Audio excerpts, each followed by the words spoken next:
যে পেট লাগে তারা সংসদ বয়া বয়া কইতাছ আমলিক রে বাংলাদেশে বাস্তবায়ন হইতে দিতে না, পুনর্বাসন করতে দিতে না। আরে পেট লাগানি সুতেরা আমলিক যদি আয়ে সবটি কুত্তার মতন লেজ গুছাইয়া গুছাইয়া দৌড়বি পেট লাগানি সুতেরা।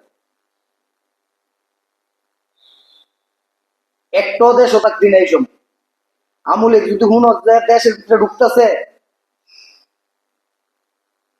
কোনো আলার হতে দেশও থাকতি না, সব দেশের পাকবি।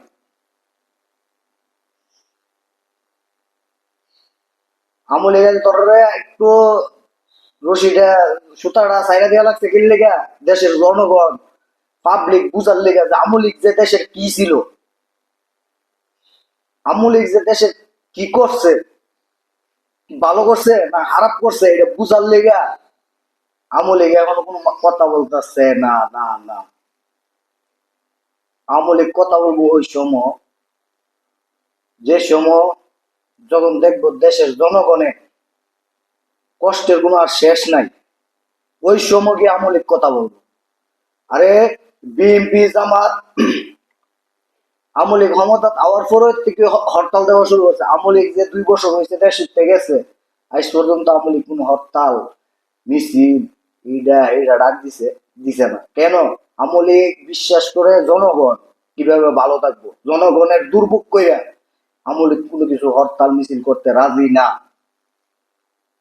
আমলিক জন্মানো নামবো জনগণদের নিয়ে নামবো, তোদের মতন হরতাল ওই ইটা ইটা গাড়ি ভাঙচুর পেট্রোল বোমা এই সে বক্কর চক্কর 17টা বছর যেভাবে জ্বালাই আইছো, নির্বাচনটা কাছে আইলে নির্বাচনে যাইতি না, নির্বাচনের আগে পেট্রোল বোমা হরতাল এটা পেট্রোল বোমা মারতি গাড়ির মাঝে জ্বালাও পোড়া করতি, এটা তোর কালচার,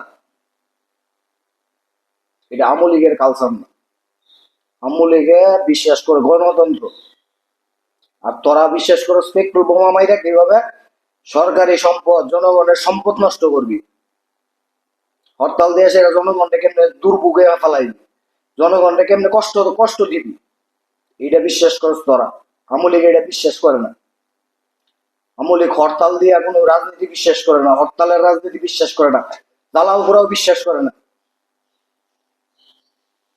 17টা বছর হরতাল এইটা এইটা এই দিয়া সেরা দেশের সম্পদ নষ্ট করছস তোরা, পেট্রোল বোমা মারছস তোরা, সবকিছু করছস তোরা, দেশের জনগণকে কষ্ট দিছস তোরা।